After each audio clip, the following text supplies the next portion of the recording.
Okay, I think we should be recording now.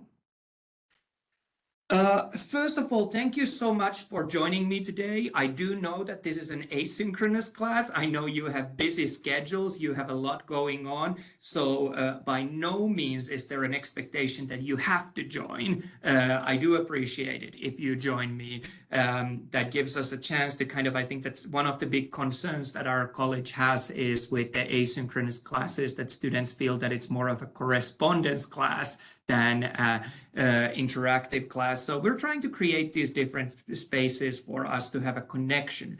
But just to be totally transparent, I'm a big believer in extra credit. I normally try to give a little bit of extra credit for those who attend.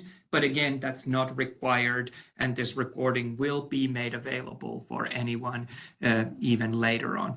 Like I said, at any stage, if you have questions, if you have comments, if you have things you want to share, just unmute yourself and shout out. I'll try to monitor also if someone raises a hand, but sometimes those things escape me, so don't be shy. The purpose of these sessions is really to serve you, so we can either just discuss if you have things that are unclear or if you have things that you want me to expand on, or we can do more of a question answer if you want me to see what you've gotten out of the material. What normally has happened, however, is that normally students want like a nutshell version of that week's material. So instead of going to a full detail of study that's on the canvas that Sam give us, rather the key points. So as I said earlier on, if you have strong preference to one way or another, feel free just to jump in. Otherwise, what I was planning to do today was first just lay out a little bit of an introduction about the course. Some of you have taken a lot of online courses before. For some that might be newer, I'm not going to go into a great amount of detail, but just to give an idea how this course is structured and what are things that are worthwhile to keep on mind. And then I was hoping to spend a little bit of time talking about the first two chapters that we are looking this week. I'm going to say at this point, just before I go any further, the session that I have also scheduled for Friday, it should follow fairly much the same format that we have today. So there's by no means a requirement to attend to both. But if you do feel like you want to attend, if you want to hang out with me, that's totally fine as well. And like I said, I'm here for you, whatever you want to get out of those. Sometimes it turns more of a a discussion about careers and other medical field and opportunities on there. So if that's something that interests you, I'm totally happy to facilitate that as well. We do have a an icebreaker discussion, getting to know each other discussion on our Canvas course. So what I was going to do today was just skip over this. I have had a chance to interact with you a little bit there on the virtual setting, but really what's most important for me typically is getting to know first of all, that I address you with the name that you want to be addressed. And also if you have specific career goals that would be useful in terms of, I've been in a medical field for quite a while and I can pull up examples from many directions. But if there's certain specific that you want examples of, it's always helpful to know what the students are working towards. I think we have quite a few nurses in this class, but if anyone has other pathways on their mind, feel free to just shout out, and that gives me a little bit of an idea. I'm also opening just to the side the chat as well, but my computer tends to be struggling to keep going, so we'll see if it's able to handle that. We have a few more people joining us, so we'll just let them in as well. But I think that it's largely nursing that we have in our class this semester, which is not unusual. I've mentioned a few of you on the discussion forums that I work really closely with our nursing program. In fact, I do teach in a few different schools and in some of the nursing school programs as well. So I should have a fairly good handle of what's the expectation when you enter those programs, and we'll try to set you up so that you're successful on those when you get there after these courses. I know you're not here really to learn about me, but what I've learned over the years that it is at least a little bit polite for your instructor to give you an idea of what their background is. So obviously with my name, I'm not from the US and Arizona. My name is a bit of a mouthful for many people, so Sam works just fine if you wish to use that. I think 3 letters, that's where I've kind of ended up. That works nicely. The easiest way to get hold of me is through Canvas messaging. So when you log into our interactive learning management system, Canvas, I think it's learn.maricopa.edu. There's a little bit of a, I think it looks like an envelope or something like that, a tool for communicating with people. And that's the place that I check like manically all the time. You can, of course, email to me as well, but I do admit I get a lot of email, and sometimes I don't get around to answer to email as quickly as I would if you send me a message on Canvas. If for some reason you don't hear back from me during the working week within 24 hours, just feel free to resend that message. It's going to come to the top of my list, and eventually I'll give in, and you'll be the first one on that list, and I'll answer. But no, I normally try to be pretty good about getting back to the students. If during weekends, if I'm working, I try to answer within 48 hours, but there are occasional times when I try to also spend time with the family and so on. I do, however, realize that a lot of our assignments are due on Sunday night, so I try to keep that in mind, that I get responses if there's something like that, but that's kind of more time sensitive. But I'm going to be honest, I'm not going to be up at Sunday night at 11:58, but I'll answer if you message me. I do also have an office here on our Williams campus at the Engel building. If you want to meet in person, if you're hanging around, I've posted some office hours to you earlier on the syllabus, but really, if I'm not teaching a class, I'm going to be in the office Monday to Thursday. So that's also an option. Again, if you do have questions at any stage, just jump in. Otherwise, I'm going to try to respect your time and just kind of move ahead.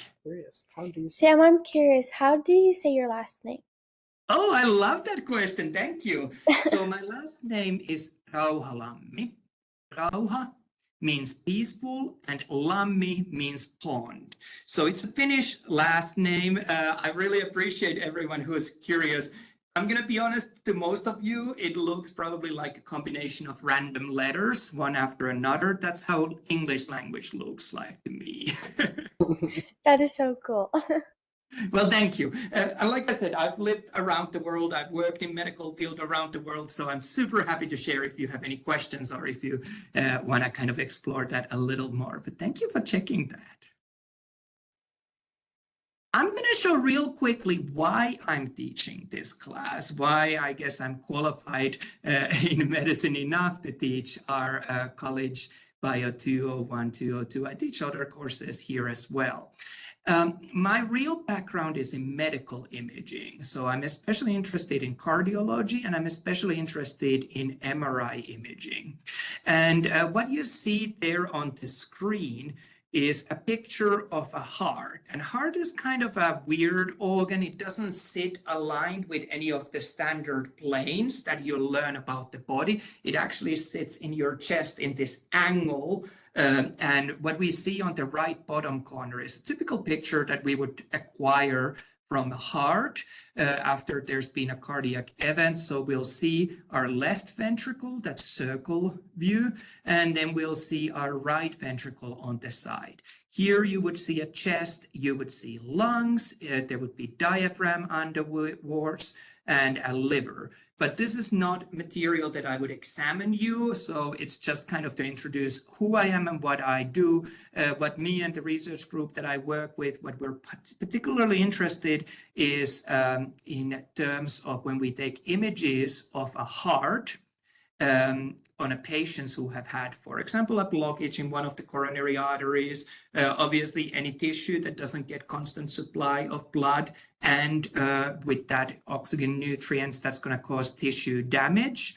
And the images that we've had with MRI, the kind of quality that I'm after, it takes about 2 to 3 seconds to acquire that sort of an image. So you should have a subject that's still for 2 to 3 seconds. Obviously, that's not going to happen with someone who's alive and has a heart. The heart is going to be pumping all the time. So we need to do some clever methods to get around that. We kind of base the image acquisition around the EKG trace, and we are able to acquire pretty good images. But like I said, what you see on the right bottom corner is a typical cardiac image. That's actually a superimposed image of multiple image acquisitions, and halfway through the image acquisition, we've given contrast agent to the vasculature of the patient, which causes the, when we overlay these images, any healthy heart tissue showing up as black or dark signal on this,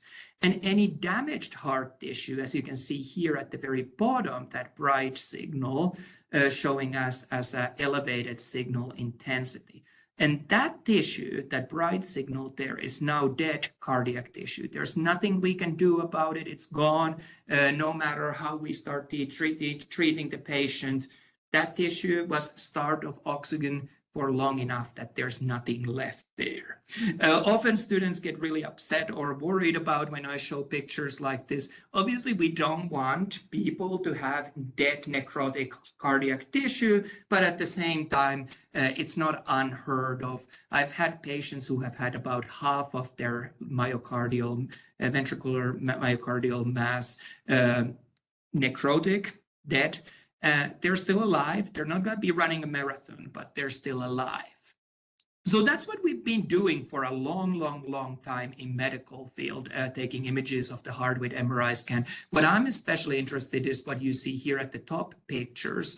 There is an interesting, and again, this is not in your exam, I'm just sharing a little bit. There's an interesting thing that happens for cardiac muscle tissue when it's starved of oxygen nutrients about 24 hours, 48 hours before that tissue dies and it's gone forever. The fluids, the water from inside the cardiac muscle cell moves to an extracellular space. So it moves away from the inside the cell to the outside the cell. And MRI is particularly good at picking up fluid, water concentration, and we'll see that movement of the fluids as this elevated signal. This is the same patient, and you can see at the same area where we had the necrotic tissue, we have much larger area where there's this elevated signal on T1 and T2 maps, and that kind of helps us to predict how much damage is going to happen if we don't treat that patient. Sometimes the damage is the exact same that has already happened, and then it's not really worthwhile to put that patient through a risky operation. Sometimes we see that the damage that has already happened is very minute in comparison to how big of the damage can happen, and then we obviously want to treat them and we're willing to take a little bit more of a risk to address that. So you can imagine that insurance companies love the research that we do, but I do think it's very worthwhile and important field. So that's kind of my background, but my background and journey in medicine hasn't been straightforward. Actually, I started as a conservator restorer, so working with archaeological objects, and I worked a lot with organic materials, especially from burial sites, which took me to a lot of excavation sites. Through that, I worked a lot with objects that have been buried with individuals in the past, or if they were for other reasons, we found the bodies, what was with those bodies, and that made me kind of question that maybe I should learn something about human anatomy if I'm dealing with all these bodies. And I went back to school and I did undergrad and postgrad on pure human anatomy. And working on pure human anatomy, a lot of my training is from United Kingdom, from Scotland. The setup there is a little different when it comes to the forensic work. We don't have as large forensic teams in the police forces as you would see in some other parts of the US, for example. So a lot of those services are purchased from the universities. So I've done some amount of forensic work as well. It kind of looks good when you have a witness who is professor in a university and has done all these years of research, all these years of work with the human remains. Some of the questions are often that we deal with is that, is it a human? Is it an animal? How long ago are these remains from? Is it something that becomes a police matter that we need to investigate? Or is it historical human remains which don't really need to be investigated? A good part of that gig was that you don't really have a risk of being called to jury duty because you're a potential witness at most of the cases, so you get around with that. But while I was doing that work, one of the themes that I was kind of running into is that sometimes you can't take the remains of a human. Let's think that we have, for example, like Egyptian mummy, and unwrap that and have a look inside, because if you do that, you can't just wrap it back in anymore and it's not going to be the same thing. So I started asking, how could I study these human remains without interrupting them? And that took me to the field of medical imaging. Obviously, there's more money to be made treating living people than dead people. So that's what led me to medicine and medical field then. I've done a bunch of other things as well. I've done some basic research. I've been especially interested, and I am still interested, but kind of in a different angle nowadays. But early career of mine was to do with research on early development of the human body. So from the conception, the moment when the mother and father make magic and the egg cell gets fertilized, what happens from that moment up to 14 days of development. So the early development of the human body is something that I've done some amount of, and also comparative research. I've done a lot of medical imaging, including ultrasound. I've thought ultrasound for a long time. When I moved to US, my research was kind of very specialized and I couldn't find an exact same fit. So I ended up teaching ultrasound for a private school here in Valley area. So if anyone's going to radiology, I'm here to cheer for you, and I'll definitely share any resources that I have. While I was teaching in these private schools, and I'm never bad-mouthing anything, especially if I'm going to share this video, I have to be a little bit mindful. But one of the challenges that I come from very different kind of a system in terms of how society is set up when it comes to socialized medicine, but also education. We typically have free education available in Europe in most parts, and you might even get compensated, get some financial support for being a student. So not only you're not paying, but you might actually get incentives financially towards your housing, towards your living costs, and so on. When I was teaching in these private schools, I was a little bit struggling with the idea that maybe education and maybe these opportunities are not available for everyone in an equal chances. Maybe it's about if you have the financial means to do something, then you can become of a particular field. And I ended up kind of struggling with that a little bit. I had some students who were less dedicated than I think that I could have had if it wasn't just about the money in terms of them being at the school. I had a friend who needed someone to cover him for a week in a community college, and I came to community colleges and I was like, this is the great equalizer in terms of making educational opportunities available for everyone. And ever since then, I've stayed. I ended up taking a full-time professorship, and now I'm here at the Chandler Gilbert. I really choose to be intentionally working in a community college field because I think that is where we have the fairest access to education for most people. If you saw me waving earlier on, I had a colleague just passing by. So that's, I guess, what my background is. Because I do get bored easily, I went back to school a couple of years ago, and I'm working on more of a focusing on reproductive law, medical law. I'm very interested. A lot of our laws in terms of reproduction have been written with the idea that there's a mother and there's a father, genetical, biological parents. And now with the new technologies that we have, we can have a child that has only genetically one parent, or we can have a child that has genetically 34 parents. So that changes that legislation a little bit. Also, reproductive law is very different from one state to another. We have now technology that's not too far off that. We've done it already with sheeps. We could carry a child to a full term outside the body. So if someone didn't want to carry a child to a full term, that is going to be a possibility in the future. And I'm kind of interested how that plays into ethical and legal questions that relate to those. So I guess that's a kind of an introduction of me and my background, but I don't want to dwell on it too much. If you have any questions, feel free to jump in. Otherwise, I'm just going to tick along.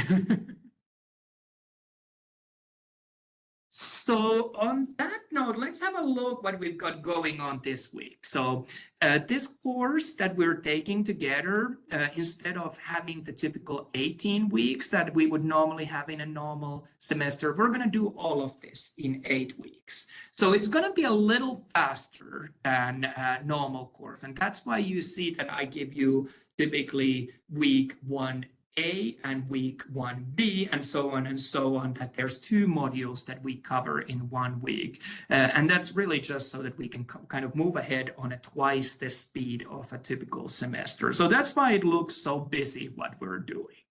This week, we've done a little bit of things like I've asked you to look through the syllabus and then do a little quiz of that. I don't think it's an incredibly difficult quiz. The purpose is syllabus is really our contract, me saying what I expect from you and also saying what you can expect from me, so that we are just kind of in an agreement. So that's why we do it. There's a discussion forum where we've been getting to know each other a little bit. Like I said, I want you to know that this is not just you working on your own on an online setting. There is very much support.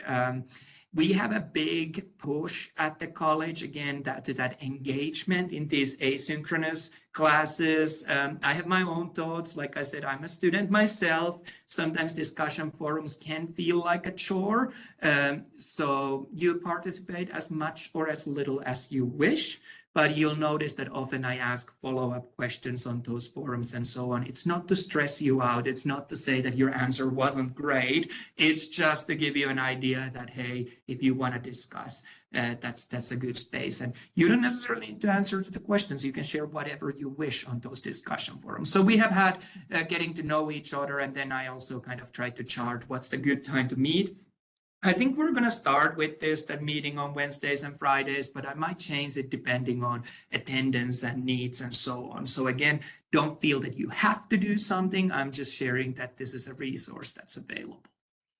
And then this week we jumped onto our 2 first chapters. First, we kind of did chapter 1, or we're doing chapter 1, kind of basics, anatomical language, medical language, some basic concepts that we review on that. And typically for every week that I have a quiz of the chapter material. I have practice anatomy, which is another type of a quiz. It's more of looking at things and naming at things. So I have those for every chapter. So I have it for chapter 1. I have it for chapter 5, which is the second chapter that we're looking at this week. In addition, I do have a discussion forum for both chapters. Again, you can participate as much or as little as you wish. Some students really find it useful to add that as a space to ask questions. And please feel free that your contribution might be that you answer to someone else's questions, or you might be asking questions from someone else. So you don't have to post if you're like, I don't have anything new to say and I don't want to say what others have already said. So you can make it work for you. You can choose what's beneficial for you. In addition, on chapter 5, we do a virtual simulation. So similar stuff that I would do with my students in person in a class, I always try to bring options to do that in a virtual setting. So those quizzes, practice anatomy, and simulations are completed in our publishers learning platform called Connect. And you should not need a link or access code from me. You have already paid in your enrollment fees and course fees access to that. So if you just click one of those activities, that's going to take you to the publisher's sites. If it's your first time using it, it might be that you need to register there. And you'll also find an electronic textbook there of our course materials. So you have that available as well. And in terms of that textbook, I often get people who, for example, have kids and they're sitting a lot in the car. I myself live in Tucson, but I teach here in the Valley, so I drive a lot. You can actually have the app to read the textbook to you to convert it into an audiobook. So there's options if that works for you. So that's kind of what I'm asking you to do this week. Really, the big thing for me is that I normally put the due dates on Sunday, but I wouldn't necessarily leave all the work on Sunday night till 11:30 and then start working. You can work at any stage of the week as you wish. If you find it helpful to work ahead, you can totally do so as well. I still hope that you participate one way or another, whether it's submitting an assignment, whether it's submitting a discussion comment or something else every week, but you are more than welcome to move ahead once you are done with the materials. If you miss a due date, it's not end of the world. This course is scheduled that things build up on each other, so I necessarily wouldn't leave the work intentionally. If I don't hear anything from you for a while, then I do have to kind of start reaching out and thinking that, do you want to be part of this course?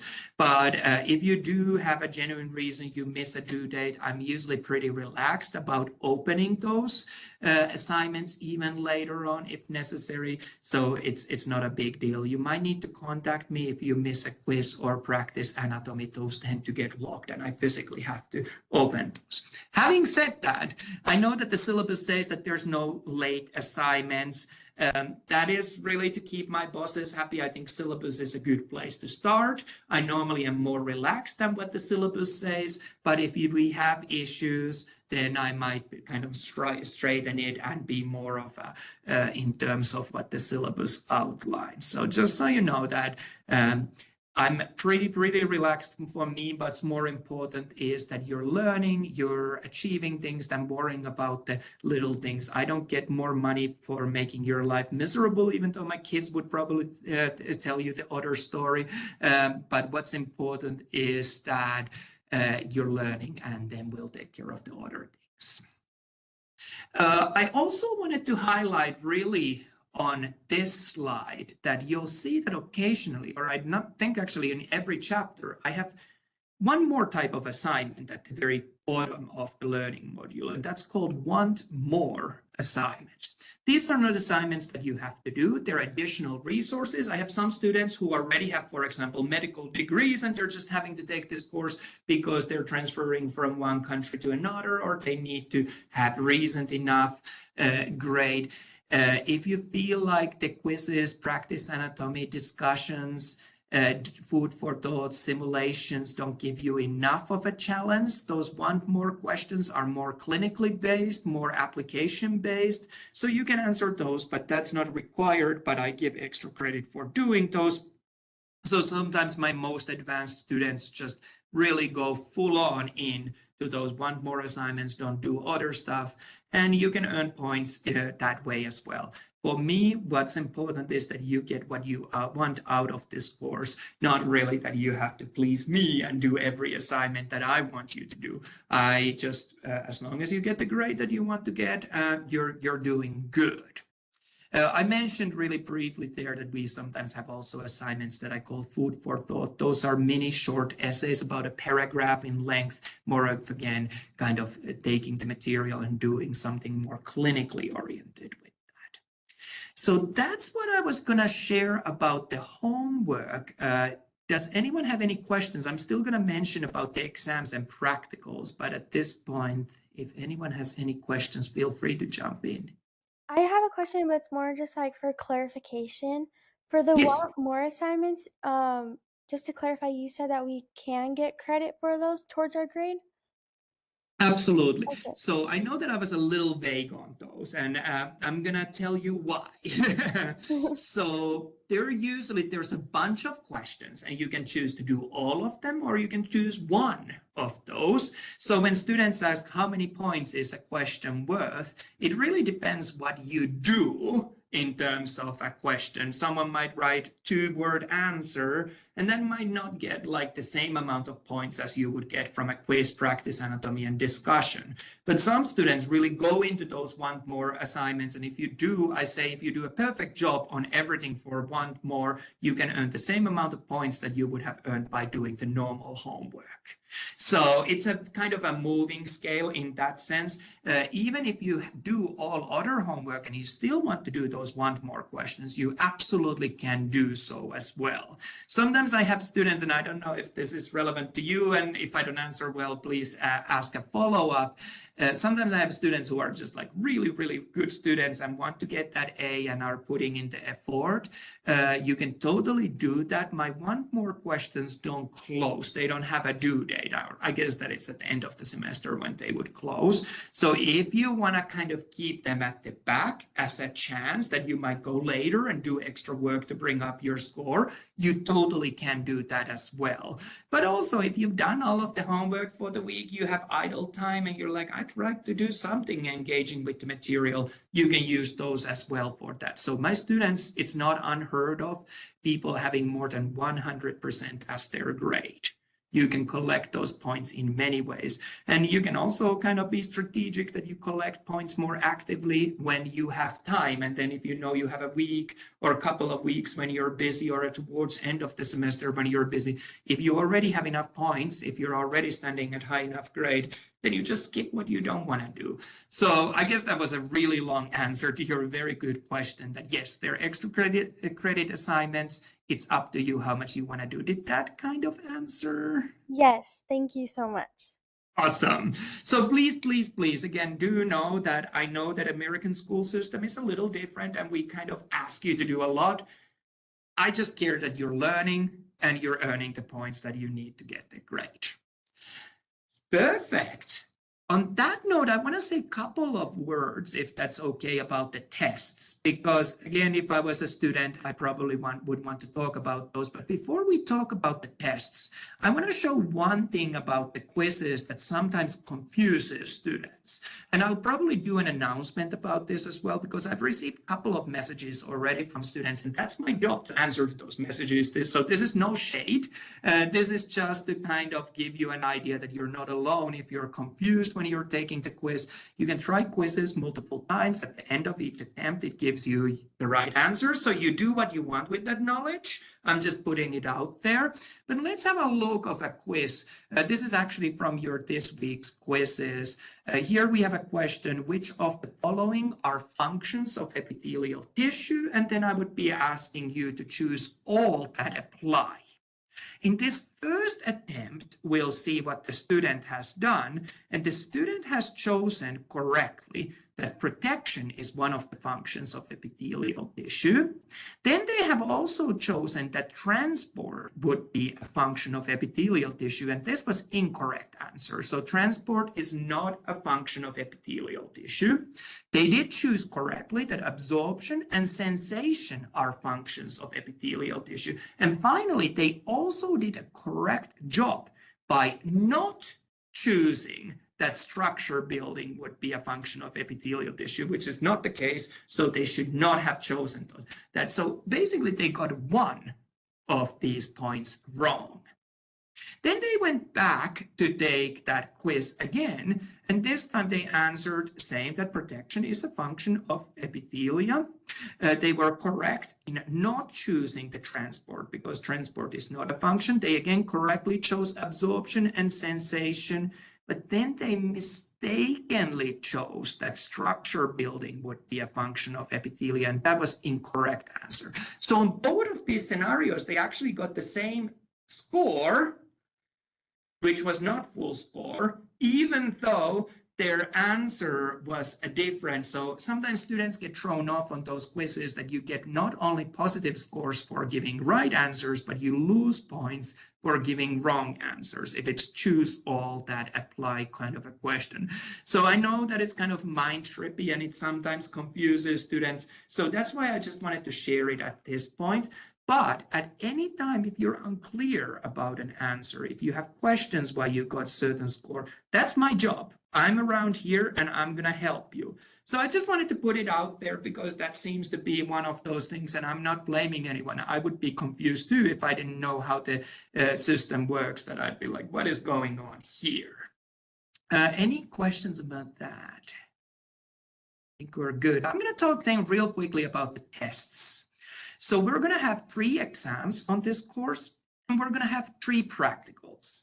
Exams typically cover material that you will see on your quizzes. So the advice that I give to my students is that every time you do a quiz for a chapter, you're already preparing for the exam. Sometimes I have little different questions, but largely the exam questions will be questions from your quizzes. And every time that you complete practice anatomy for a chapter, you're actually practicing for practical. So practical is that I show you pictures of things and I'm asking, what is it called? And you tell me what it's called. So that's very typical for anatomy classes. Now, this is the part where I was kind of thinking how I'm going to phrase it. So I'm going to give it a go.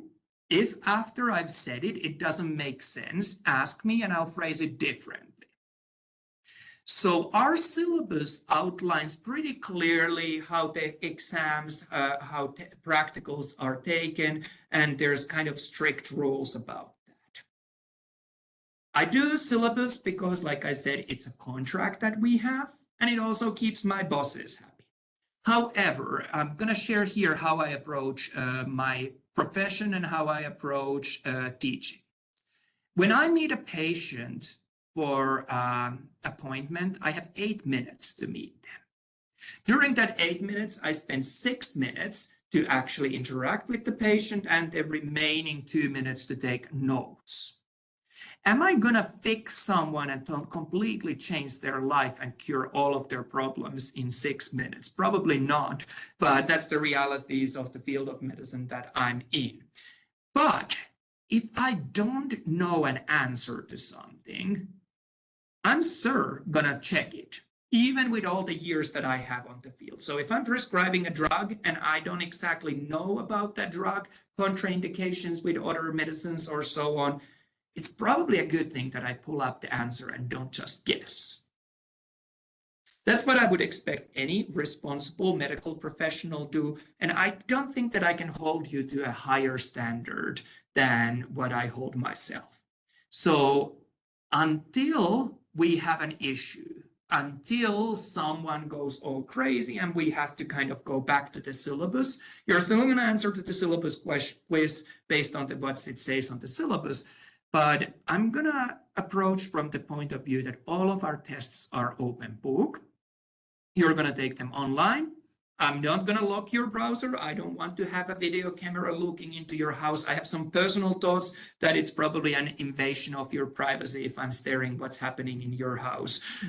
So everything for tests is open book. That's why I encourage my students to do a good job taking notes, good job of using quizzes and practice anatomy as kind of guided learning activities. You shouldn't jump to a quiz or practice anatomy assuming that you just know everything. Sometimes I cover most of the material that comes up in quizzes and practice anatomy in lecture material, but really what I say to my students that lecture material is what gets you a pass. And if you want to have an A, if you want to have a B, it might be that you need to do a little more. And those quizzes and practice anatomy is just a chance to do that little more. So I would probably encourage you to take good notes of those, and then you can use those for the exam and practical. However, if I do notice that there would be large-scale cheating or plagiarism or things like that, then I might adjust the rules. But that's how I approach tests and testing my students. Like I said, Obviously, syllabus says something, and syllabus is the contract, but until I'm proven wrong, I like to think that everyone's coming from a good place and doing good things. I wondered if that makes sense. Does anyone have questions what I'm trying to say in a roundabout way, or you're kind of feeling good? I'm feeling good. Thank you. Awesome. I'm glad to hear that. So hopefully that takes a little bit of stress off from your back. I don't think that you learn better if you're stressed out. I think you learn better when you can actually focus on the learning and not worry about the tests. Like I said, how you collect your points, I'm up for that. I see that there's, did you have a question, Anderson?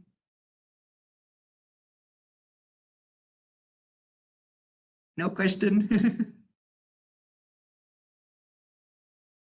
So mic come up, but I can't hear anything. I'm sorry. You can also drop it to the chat if it's not coming through. I'll open the chat. Sorry. So that's Anderson's my brother. He's right next to me, so he just wants okay. on my computer. We're hanging out today, so my question now for the open book, I take a lot of notes in my notebooks. Is that fine to use that during those type of tests, or anything you can think of to use? Good question, first of all. Anything you can think of, use it, go for it. If you want to have a friend who's next to you and do like 50-50, ask from audience, eliminate one wrong answer. I'm game for anything you can think of. If you want to have all the books from library and use those, you can. If you want to check things online, you can. So really anything you can think of is a fair game. You should not worry about it. The caveat that I'm going to add to that, and I hope that this doesn't stress anyone out, there is a time limit on the tests. So you probably want to at least have an idea where you could find the answer if you don't know an answer. So I wouldn't encourage you that you never open the course and never open the textbook and then you go into an exam. The time limit is very generous. I have never had a student who would have ran out of time if they have put in the effort. But the reason why I started putting time limit is that I once had a student who, for their final exam, they had taken 3.5 hours to take it, 3.5 days to take it. And summer holiday had already started. And I was like, do you think that you could finish that exam sometime soon? And she was like, no, I'm at least going to spend another week on that. So that's why there's a limit. But like, it's really not out there to catch you. So don't worry about that time limit. Don't worry that you would run out of time. If you need to check occasional thing, you will have time to check it. You won't have enough time that you're going to check every question. But any modalities, any tools that you have, if you take notes on a computer, you use computer, whatever works for you. It's fair game. awesome? Thank you so much. Good. I'm glad that that made sense. These are some of those things that I have to be careful how I phrase things, but I think that we're on the same page. Great. So hopefully that makes you feel a little more relaxed. This slide, I just put it there to kind of say that, again, these live online sessions are optional. They're not required. I'll record them. Don't change your plans if you're working, if you have other things. If you happen to be free, join me, let's hang out together. But if I notice that maybe later on the course we don't need to have 2 sessions, or if I'm noticing that everyone's like really bummed out that these are bad times or bad days, I might change those. But I think we're going to start initially with this Wednesday 4:30 and Friday 4 o'clock meetings. I do teach actually also in person as well, so that's why I have some limitations when I can see. I also sometimes worry that if we put our live online sessions to the very end of the week, that some students might struggle with that then they're like, well, I'd like to make a start, but I'm going to wait for that session. So I think that that's why I'm trying this Wednesday as well. But open to change those, open to work with you. Let me know if something doesn't work for you. And don't feel obliged. I'm super glad that you're joining me, but also if you feel like this isn't working out. I did mention this earlier on as well. I'm a big believer in extra credit, so I'll try to go afterwards and make sure that I give all of you extra credit for having been here as well. Real quickly, Sorry. did you have a question? Yeah, I just have a question about Friday. Are you going over like chapter 1 and chapter 5 on Friday? I was going to try to still go through them actually today. And if Oh, you okay. have to leave earlier on, you totally can leave earlier on. This first week, I think we have a little more material. So I'm going to stick around. For those of you who can stick around, I'm going to go through the chapter 1 and 5. And I'm going to do the same show on Friday. So if you've been here on Wednesday, Friday should be the exact same. Obviously, the questions might come up differently, but that's the plan. That was my question, just because I'm working Friday, so I would miss that one. No, you won't miss a single thing. It's going to be the same story, same jokes. All right, thank you. Perfect. Real quickly, before we jump to the chapter 1, I'm just going to show what we're covering on this course.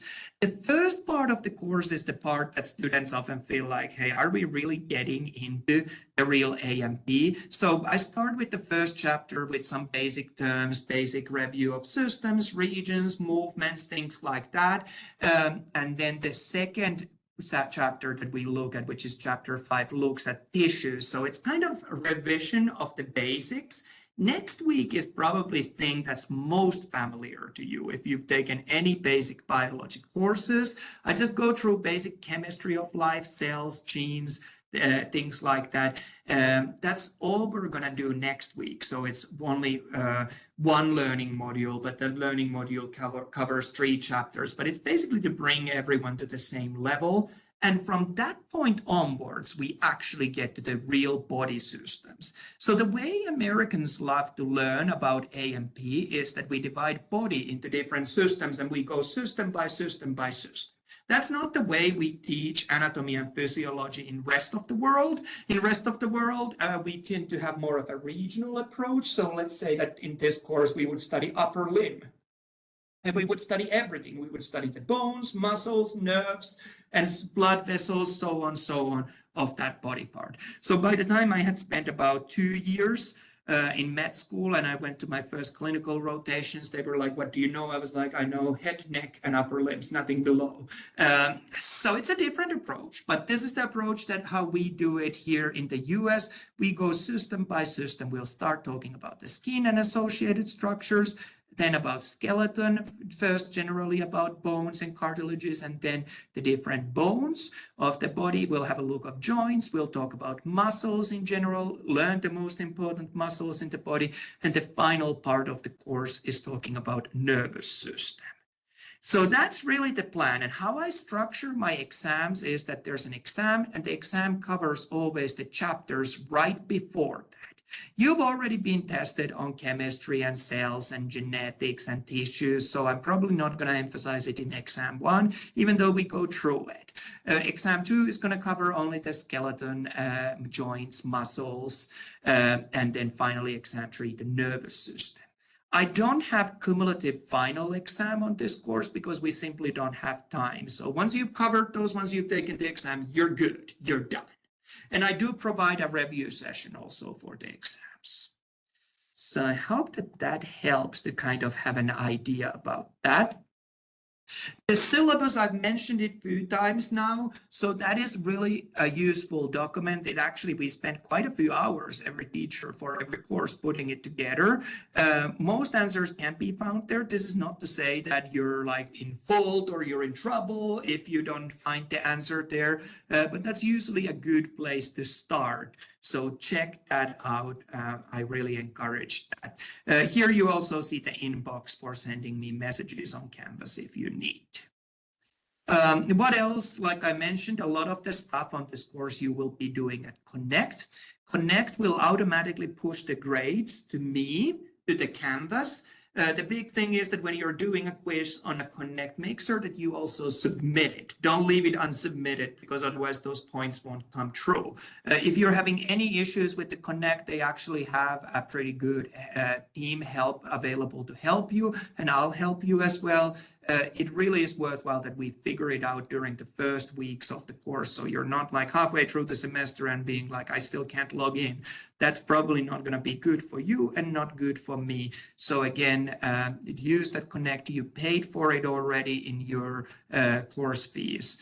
And then some of the other assignments like the short answer questions, like the discussion forums, exams, both exam and practical, are taken on Canvas. So your Canvas gradebook is the place where you see the actual grade. I already talked about messaging to me. I think that's fairly straightforward. And in terms of the grades, how the grades are made, you'll see that on the syllabus as well.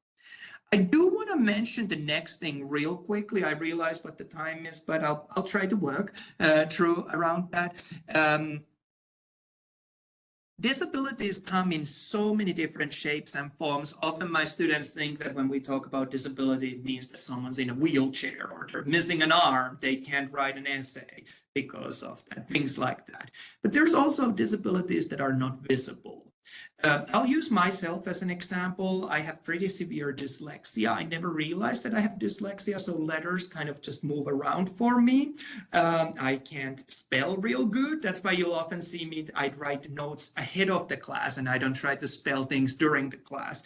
But I didn't know that until I was in my early 30s and I went back to school. And on hindsight, probably would have been great to know about it, probably would have made my English spelling classes a little bit easier. So if you have a disability and if you have a medical documentation about it, our college is committed that everyone has a chance to succeed and learn, and disabilities will not interfere with your progress in our courses. So if you just contact our disability resource services, they will work with you and they will come up with a disability plan or accommodation plan. I will only receive the plan. I will never know what disability you have. I will just be told what I need to do to accommodate for you.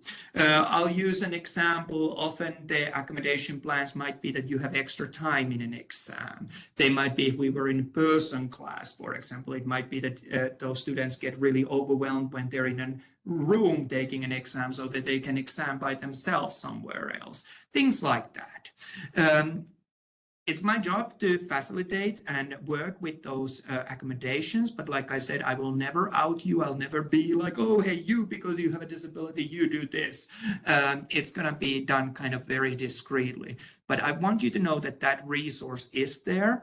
Like I said, I'm not an expert in it. The experts are with the DRS department, and they will just tell me what I need to do to facilitate you. So consider if that's something that would apply to you, if that's something that you want to do. A lot of my students, I tell, if you have disability, get that plan in place. You don't need to use it, but you have it at your back pocket and you can then use it for any courses. We don't do retrospective disability plans, so it only affects from that moment onwards when it's established. So you can't come a day after a course has ended and say that I want you to change all the grades.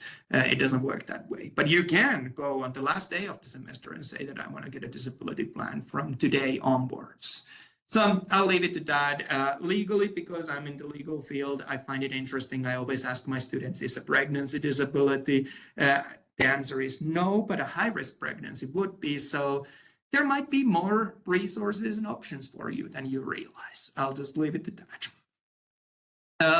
Finally, the last thing before we get to the lecture material, I have never failed a student who puts in effort to their studies. However, it can't be that I want you to do better than you want to do. But if you're putting in the effort, I'm here to help you. I will back you all the way. I will make sure that you can reach your goals. If at any place, any stage of this course, you end up feeling like, oh, my grade isn't quite where it needs to be, and I really need this grade to get into the program, I'm not here to be mean. I will probably give you extra work. That's why you see that I give so many chances to do all kinds of assignments. I might reopen assignments for you, but you have to put in some effort and I will match that effort and we'll get you where you need to be. I know people have different philosophies about grading, but for me, it's all about you learning, and grades are something that we have to do. We'll do it on the side, but I don't want you to feel like you're only on this course just to get a grade. So I hope that that kind of captures where I'm coming from. That concludes everything that I was going to say regarding the kind of welcome to the course and how the course is run. Does anyone have any questions about that at this point? In that case, what I'm going to do, I'm going to need a second. I'm going to open another presentation, and we're just going to fly through the chapter 1 and chapter 5, because I do think it's useful that you kind of get a like nutshell version of what we're covering in this course. So let me pull that up. But during that time, if you have any questions, feel free to jump in, feel free to ask. Like I said, these sessions can be anything you want. If you don't want to go through materials, we can just talk about. If you do want to go through materials, we'll definitely go through as well. But feel free to jump in if you have questions. In that case, I think you should see another, or again, my screen. And on the screen, it should now say, oh, let me get this working. It should say that we're looking at week 1, introduction to the course, and then we're talking about terminology, homeostasis, body systems, regions, and movements. If someone isn't seeing that, give me a shout out. Otherwise, I'll just make a start with chapter 1 material. Okay, let's make a start with that then. And again, feel free to ask at any stage if you have questions. Like I said, normally my lectures, normally my learning material, that's what it takes to get a good, I guess, C, B maybe.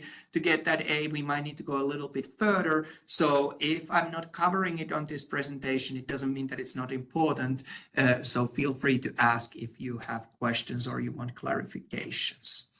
I normally do all kinds of check-in and making sure that you're doing well, but I think that we're good to just jump to the first concept. The first concept that we saw on chapter 1 was the anatomical position. And I'll frame it this a little differently this time around. So I mentioned that I used to work a lot also in forensic field. In forensic field, we get bodies, and sometimes those bodies can be all jumbled up and not really in a nice, clear position. Sometimes we're missing body parts. But when we talk about medicine, we need to kind of have some standard way of communicating to each other. It would be probably not a perfect way to say that the cut on the palm or cut on the body is 7 centimeters right from where the palm was located. That would be very vague. That would be hard to figure out, because first we would have to describe what position that body is. That's why medical field always assumes that the patient is in an anatomical position. Even if the patient really isn't in an anatomical position, when we're describing what's going on with the patient, the assumption is always that they're in an anatomical position. Well, you ask them, what is an anatomical position? Anatomical position is when you're standing upright, feet side by side, hands on your side with palms facing forward, face facing forward. That is what we always return back to when we describe body, when we describe structures. We assume that the patient is in an anatomical position. Another thing to notice when we describe patient and what's going on with them is the thing that we're always describing, for example, right and left in relation to what it would be the patient's right and left. So whatever you see, whatever someone else sees, doesn't matter. It's if I say that patient's right palm has something, it's referring what is the right for that patient, not what's right for you or what's left for you. So I hope that that makes sense. Really, anatomical position is a standard that we build from. So that's worthwhile to take a time to be comfortable with that. We also divide body in many different ways. And one of the divisions that I'm providing here is dividing body into axial and appendicular portions.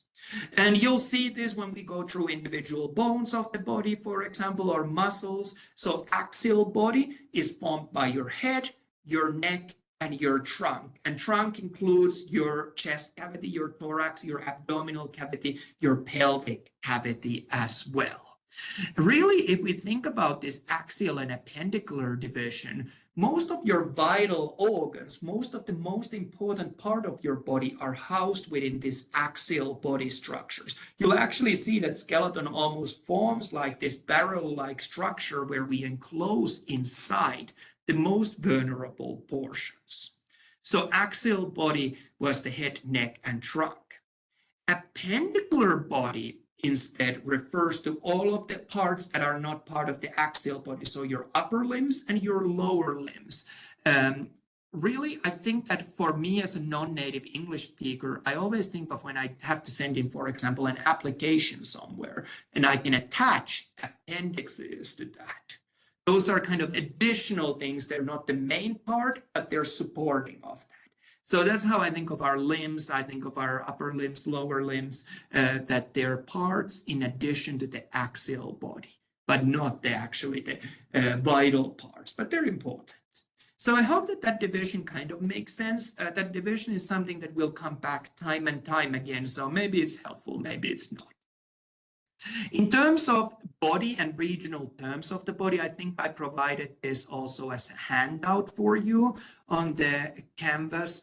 There's many parts, and sometimes these terms don't really make sense. They might not be the language that you're used to.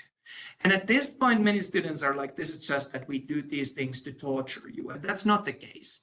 The more anatomy, more physiology you study, more these start to make sense. So different body regions are often named, for example, based on the bones that are immediately underneath them, or based on some other medical terms that make sense. And initially, it might seem overwhelming, but more you use these, better you will get at those, and more they will start making sense. So again, like I said, all of my tests are open book, so maybe it might be handy that you at least make some notes that you know where to find those regional terms. So again, don't give up if it feels like a lot initially. More you study towards end of your BIO202, I bet you it's all going to come together and these terms become almost like a second language that you use. I also wanted to talk a little bit about the body planes when it comes in terms of what I want you to know. So we can divide body in three main planes that we use traditionally. Remember, I mentioned that heart is a bit of an exception. It's a little bit of a trickier one. But I think that these planes are often used when we look at internal structures, when we cut the body to give you an idea. So median plane or sagittal plane is the other name that's used for it. It divides your body into left and right side. If we talk about mid-sagittal plane, it divides your body to left and right on in the middle. You can have also sagittal plane that's not mid-sagittal, but again, giving you right and left side. The second picture that we see there shows our frontal plane. Frontal plane divides your body into front and back side. Another name that we sometimes use to describe that is coronal plane. And I always think of coronal plane like I said, I lived for many years in UK. We love our royal family there. It's like when you would be putting on a crown to your head. Where your hands run down when you're putting the crown down is where your coronal plane would run down. So I don't know if that helps you, but that's how I think of it. And then we have transverse plane, which sometimes is also called horizontal plane, which divides your body into the top and bottom part. So hopefully those planes do make sense. Hopefully they're useful for you. As we move ahead, eventually I'll just start assuming that you know those planes. I'll be just like, oh, this is a mid-sagittal view of this and that. And I just kind of assume that you know what I mean by that. It is initially some language to take in, some language to process, but I promise it will make sense further you study. I also wanted to talk real briefly about directional terms because those seem to be some things that some students were a little bit feeling overwhelmed. Like I said, I don't go through always everything in these sessions, but I think directional terms are going to be handy. And you actually have this same drawing, a lot of drawings that I provide you. I've drawn same drawing on your handout. So if you want to do your own notes or however you want to take your notes, that is available for you there. So let's go through directional terms and I'll point them out on this body that we have here. So the term superior means that it's towards the top, and inferior means that it's towards the bottom of the body. How I think of that when you go to work and you have a supervisor, your supervisor is in hierarchy, higher up than you are. So superior referring to the top part of the body, inferior to the bottom part of the body. And at this point, sometimes students are like, how do I know which is top, which is bottom? Remember, we're always talking in relation to the person who's standing in an anatomical position. So we could use a couple of examples. If we were in a face-to-face class, I probably would take time to ask that name me one structure that's more superior than another structure. Often these come in pairs. We could, for example, say that your nose is more superior than your chin. We could also say that your belly button is more inferior than your chest. So it's really relational structures, but I think that those are useful terms and we will use those quite a bit. Couple of other terms, anterior and posterior. Anterior means that it's towards the front. Posterior means that it's towards the back. So, for example, your nose would be more anterior than your ears. It's more towards the front. Your spine, your vertebral column is far more posterior part than your, for example, say your pec major muscle. Chest muscle. So again, relational terms, anterior, front, posterior, back. Medial and lateral. Medial means that it's close to the midline of the body. You can kind of think of the cylindrical appearance of the vital organs housed inside the axial body. And lateral means that it's further away from the midline of the body. So, for example, again, our chin is much more medial than our shoulder. Our shoulder is more lateral than our chin. So again, relational terms, useful to know. They're going to come up quite a bit. So I hope that those make sense. Let's have a look of terms proximal and distal. We use terms proximal and distal often when it relates to the limbs, but we can also use them when we discuss, for example, a tube-like structure like a blood vessel. And in that case, we talk about where does the blood vessel start, where does it end. So proximal means closer to the start of a structure, and distal means further away from the start of a structure. So my shoulder is more proximal than my palm. My palm is more distal than my elbow. So those are some ways to think about it. I often, in my own field in cardiology, I would describe a blood vessel and where the blockage in a blood vessel is. And I might say that the blockage is very proximal, so that then it's close to where that blood vessel started. That's probably a way worse situation than if the blockage on a coronary artery is very distal, so far down into that blood vessel, then most of that blood vessel is fine. So those are some of the terms that are kind of worthwhile to consider. There's also term cranial and caudal. Cranial refers towards your cranium, so towards your skull. And caudal refers towards your tail. So you remember that humans also have a tailbone as an evolutionary remnant. So for us humans who stand on 2 feet, cranial is often superior and caudal is often inferior. However, if we have animals that stand on 4 legs, cranial is going to be more of an anterior and caudal is going to be more posterior. So we see that we need to have a language and medical language and directional terminology that facilitates not just humans, but also animals that are in other positions. So sometimes that's kind of what trips out students, but hopefully that explanation explains it a little bit. We had a couple of students asking in the discussion forum about the terms supine and prone. Let's start first thinking of our palms, because I think that's the easiest way. Supine refers that the palms are facing forward.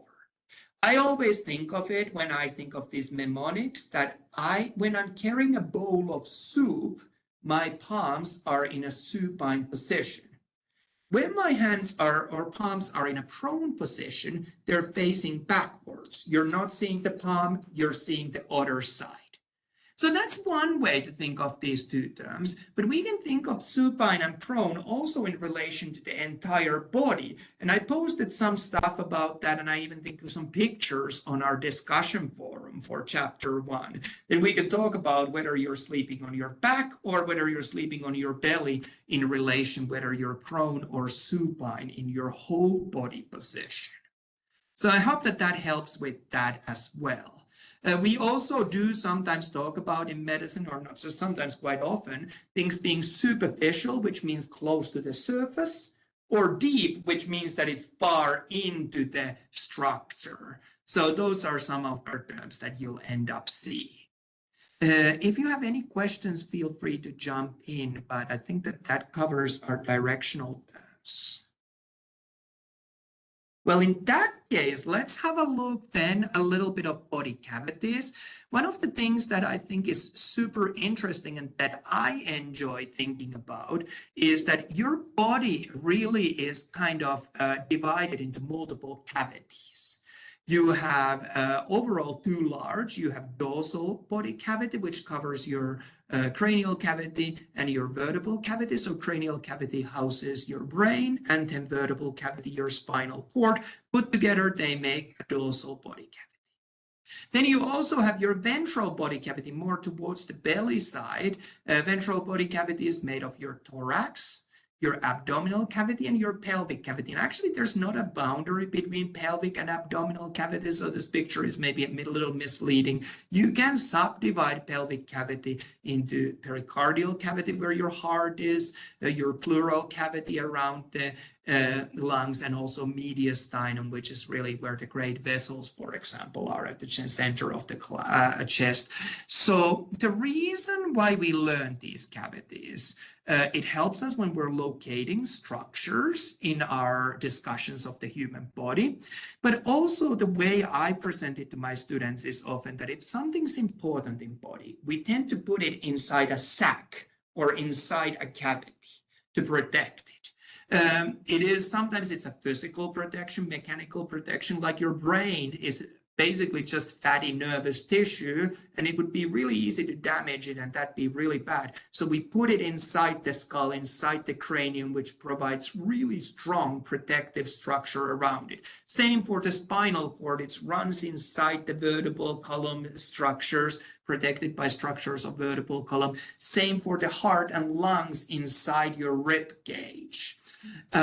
Also, the other way to think about these body cavities is that if we have a spreading of, let's say, an inflammation or infection in the body, by enclosing structures into these cavities, we prevent it that it doesn't just spread all wild from one body part to another. That's why, for example, heart is located inside a sac, which is known as myocardium, and that really protects that if there's an inflammation elsewhere in the body, it doesn't get to the heart muscle, because heart muscle getting inflamed would then interfere with its function and would then interfere with your blood circulation. Same for the brain. We separate it from the rest. Actually, circulation, blood circulation to the brain is separate, so the toxins can't really get as easily to the brain. So I think that's another way of looking at these cavities, and many of my students find it useful when they consider it that way. We can also divide abdominal and pelvic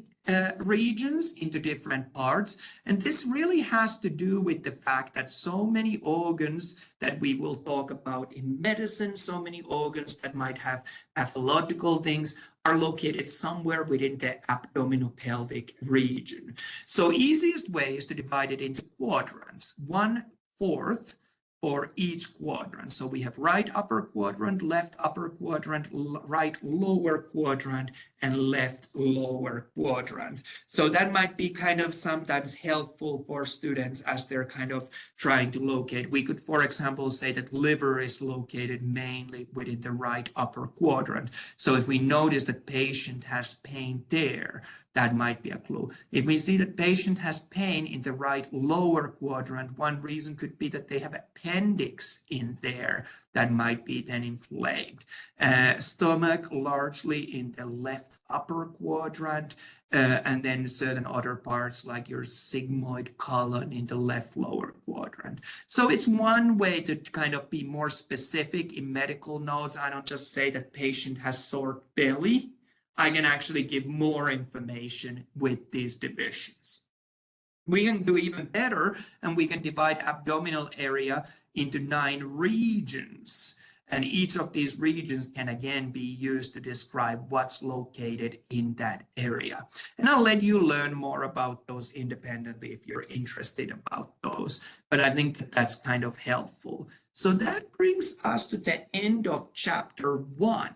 Does anyone have any questions about chapter 1 content? I know I didn't cover everything like anatomy and physiology, homeostasis, all that good stuff, but I normally pick up things that I cover based on where I see gaps in our discussions. Any questions about chapter 1? Well, while I'm giving a second for any questions that anyone might have to come through, I'm going to open yet another presentation, and we'll have a look of chapter 5 as well. But again, please do remember that this is not a race. This is not something that if you don't know that you should be worried or you should be embarrassed, please let me know. It's my job to help you. I'm not here to trip you out or trick you out. I want you to be successful. I don't hear a question coming through, so I'm going to share my screen once more again. And at this point, you should be seeing another presentation. I think that, let me just move there. It says week 1, and it's about tissues. So what I wanted to do was kind of fly through quickly the most important parts about chapter 5 as well. But at any point, feel free just to let me know if I need to pause, if I need to clarify something. But I assume that you're all able to see it. I kind of have a way to peek it here, but if you're not seeing, let me know. So again, I'm gonna just move right to the material. Rather than doing kind of introductory things. Normally when I do this course, I have twice the time, so we do 1 chapter, 1 module per week. So the first thing that I wanted to talk about is the levels of organization of the body. And I'm sure you've seen this in your other courses, that we can study anatomy. We can in fact study physiology as well on various levels. Some people study microanatomy or molecular physiology. Some people study at the cellular or tissue level. Some people like to study anatomy or physiology on a gross level or systems level. So whether it's a stomach or it's a digestive system, for example. What we're focusing on chapter 5 is really the journey from the cells to the tissues. And we'll spend next week time talking about the cells, but let's kind of orientate ourselves with the tissues. So tissues are made of cells. Cells that are sharing a similar function and are located at the similar area or same area. We might have tissues located also at the same tissues, but in different parts of the body. So learning about tissues is gonna be useful for us. How you can think of the cells, and this is kind of like a preview of what we'll talk later on in next week. Cells really are the fundamental basic unit of life, the smallest thing that can exist on its own. Typically, cells are fairly small. We're talking about a millimeter or so in size. We do have some cells that are up to a meter long, for example, on our spinal cord, but they're kind of more of oddities. So to study cells, we need to use tools. We can't see really cells to a great amount of detail with a naked eye. We might be able to see the outline of the cell, maybe nucleus, but really to see anything else, we need to use additional tools, microscopes.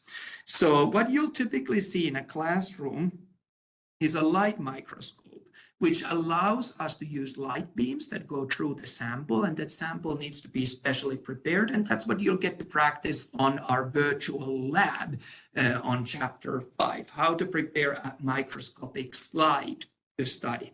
Typically, it's a very thin slice of a tissue that then we stain to make different parts to stand out. And then we, like I said, put that light beam through that sample, through that specimen to identify different parts. That works well to see cells, to see nucleus. We can see some basic structures of the cell as well with that. But light microscopy has a limit how small things we can see with that. And the limit really becomes from the fact that light actually bends. So we can't go to very, very, very small structures without that becoming an issue to us. And when that becomes an issue to us, we turn to electron microscopes. Instead of using light to look at structure, electron microscopes use small particles of an atom. And those particles are known as electrons, and it shoots electrons to that specimen. So those then we can study bouncing back, and we can get an understanding of those even smaller structures. Electron microscopes are incredibly expensive. We're talking about hundreds of thousands of dollars. So you don't normally have it in every classroom for every student. You might have some, but in universities, but even with those, they are kind of busily used and not super available, but they allow us to go into great detail. The pictures that you get with electron microscope are typically black and white pictures, and then we see sometimes they get colored, but they are those when you see nice surface appearance, for example, of a microbe, a virus or bacteria or so on. So that was kind of just to get set as a scene before we really dive into those tissues. So tissues were made of cells.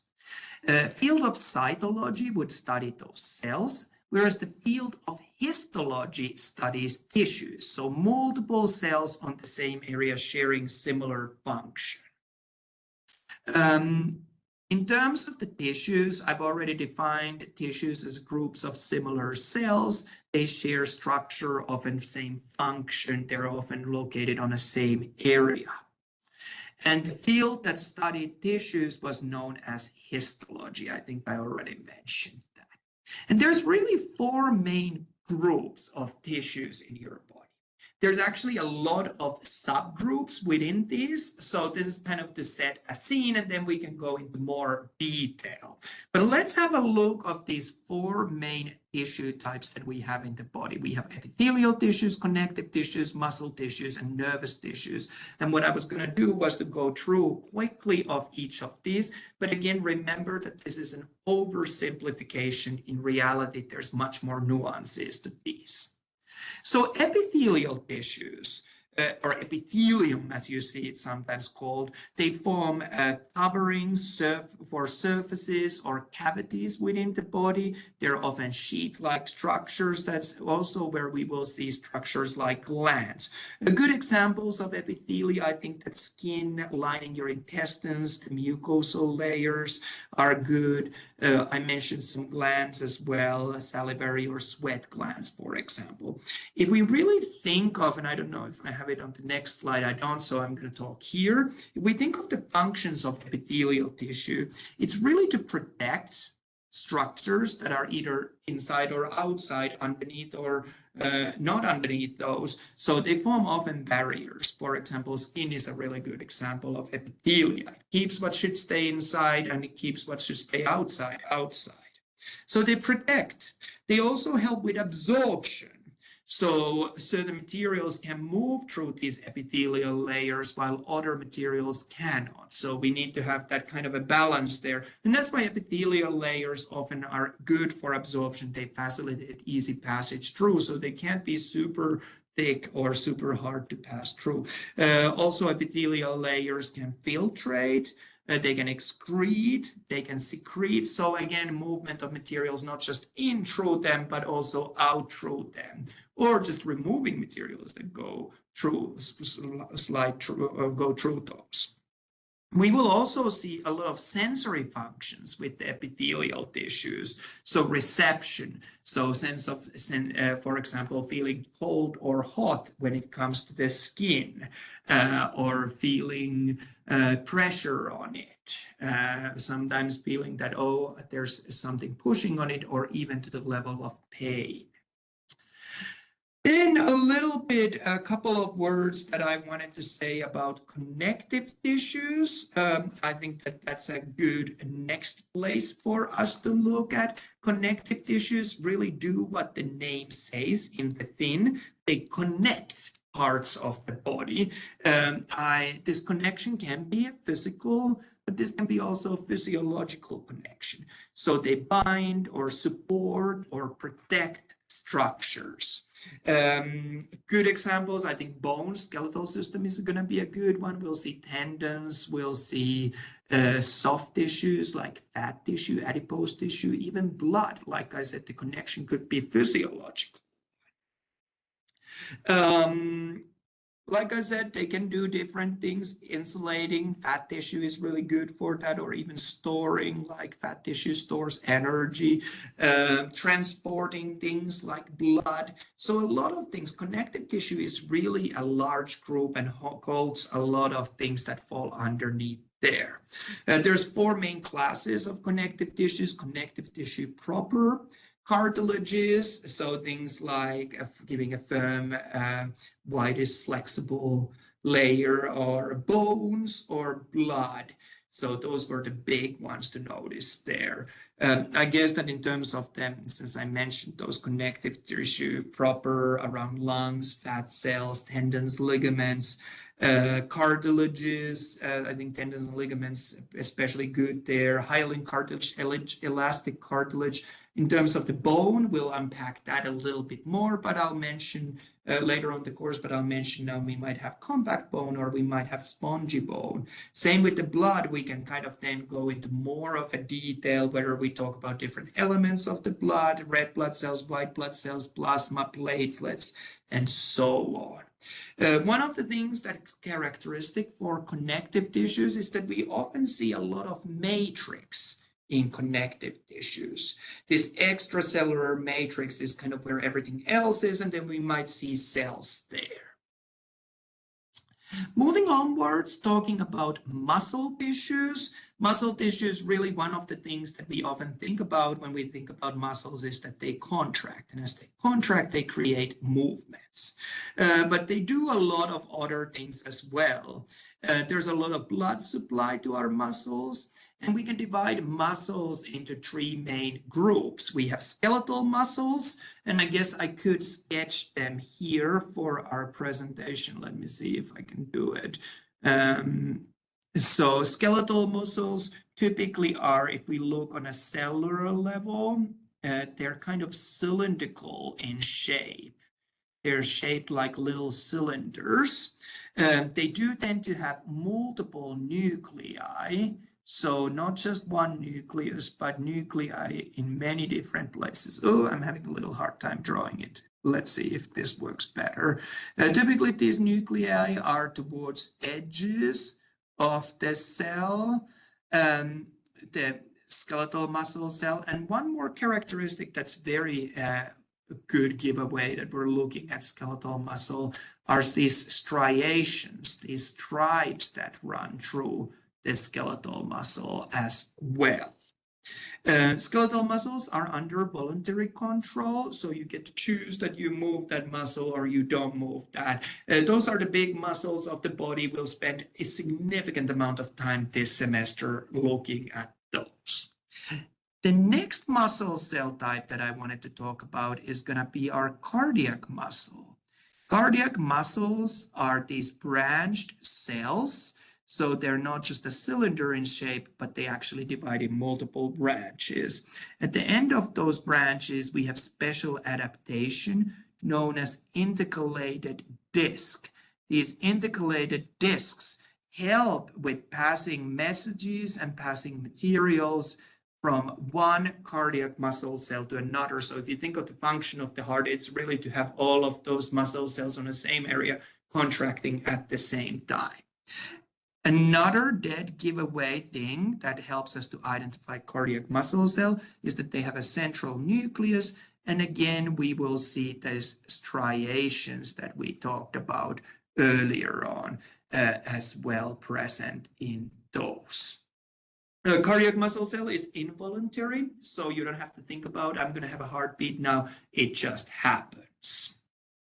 Finally, smooth muscle. Smooth muscle is not terribly exciting to draw. They're often spindle-shaped until they contract, have one central nucleus, no striations. Involuntary muscle cells, they just work without you having to think about. Often things found, for example, around blood vessels or in your digestive tract, controlling the diameter of tubes.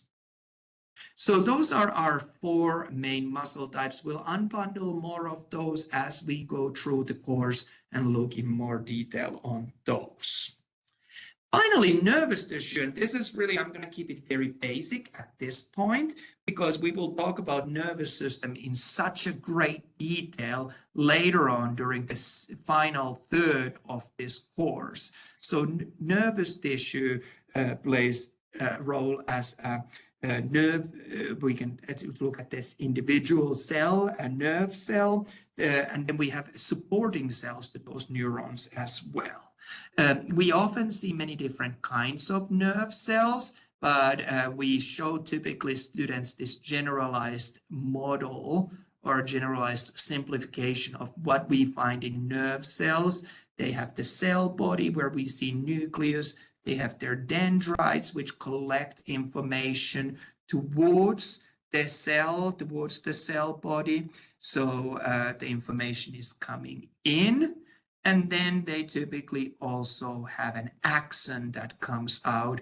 And this is kind of this projecting part that carries the nerve impulse onwards. It might divide later on into axon terminals.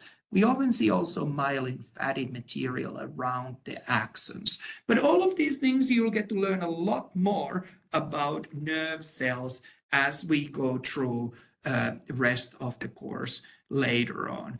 So those were our main tissue types. I think that puts us into a good place. I do have a little bit more on slides of each of these. I think we talked into a great detail about these already, epithelial tissues. I think one thing that I want to mention about epithelial tissues is really the classification. We can classify epithelial tissues either being simple or being stratified. Simple means that there's one layer of cells. Stratified means that there's multiple layers of cells in that tissue. Then we can also classify not just based on how many layers, but based on the shape of these cells. Squamous cells are kind of these flattened disc shaped if you look at them cross-sectionally. Cuboidal cells, cube-shaped, dice-shaped, and columnar cells or columnar epithelial tissues look like pillars or columns. So by putting these two together, then we get simple squamous or cuboidal, stratified scuboidal, and so on and so on. We can really describe what those cells that make up a tissue look like. But to keep life a little bit more complex, we do sometimes have also epithelial tissues that are described as being pseudo-stratified. And at this point, I often ask from my students, what is pseudo? Pseudo means that it looks like one thing, but it's a different thing. We can see pseudosciences like reading tea leaves or looking at stars at what position they were, and that would change your personalities, horoscopes, so on and so on. So pseudo-stratified means that it looks like it would be multiple layers. If you look at these nuclei on this diagram, it looks like they would be on many different levels. But in reality, it's just a single layer of cells. Those cells are just kind of a funky shaped. So pseudo-stratified looks like many layers, but in reality, it's just a single layer. I also mentioned the glands real briefly, and we'll get to talk about glands later on in our course again. Glands are responsible making and secreting fluids out of them, and we can classify them as endocrine glands or exocrine glands. Endocrine glands are glands that produce hormones, whereas exocrine glands are those glands that you often think of like sweat and salivary glands, lacrimal glands, and so on. What makes exocrine glands different from endocrine glands is that they have the gland part that I've drawn here, and then they have a duct that comes out of there. And these secretions are released very locally, whereas endocrine glands release the hormones, the secretions to the bloodstream, and those travel then in the bloodstream to all parts of the body. What else? We can also talk about the number of cells in a gland. Is it a unicellular gland or multicellular gland? Next thing that I had a couple of notes about connective tissues, but again, like I mentioned, I think that we spoke about that quite a bit already. Really the big thing to notice is that connective tissues are highly complex tissues, a lot of subcategories, a lot more to study in there. In terms of the muscle tissues, again, we kind of touched upon that. We had a look of skeletal muscles, how they were these cylinder-shaped, multinucleated, striated, under voluntary control. Cardiac muscle cells, branching cells that have intercalated discs that connect these cells to the next cell, and had central nucleus, and striations, again, involuntary. You don't need to think about having heartbeat. And finally, your smooth muscle cells, often spindle-shaped, no striations, single central nucleus, involuntary, around blood vessels, intestines, things like that. Finally, for the nervous system, like I said, we'll spend so much time talking about that when we talk about nervous system during the final third of this course. We'll talk about the brain, we'll talk about spinal cord, and then we'll talk about all other parts of the nervous system that are not part of the central nervous system. There are, in addition to the nerve cells, also what we know as glial cells. Neuroglia are supporting cells, cells that support the neurons. They can support them physically or physiologically. And again, we'll get to look at different types of neuroglia during the final part of our course. And that really brings us to the end of everything I had planned to mention today on this session. I know it's been a little longer. Normally I try to aim for about an hour, but it's been a little longer today. I hope it's been useful. Does anyone have any questions that I can help with? No, I don't have any questions. Okay, that's great. I hope you're not super overwhelmed. Like I said, I think that this was a little longer because we spent some time talking about the course in general, but anything else that I can help with?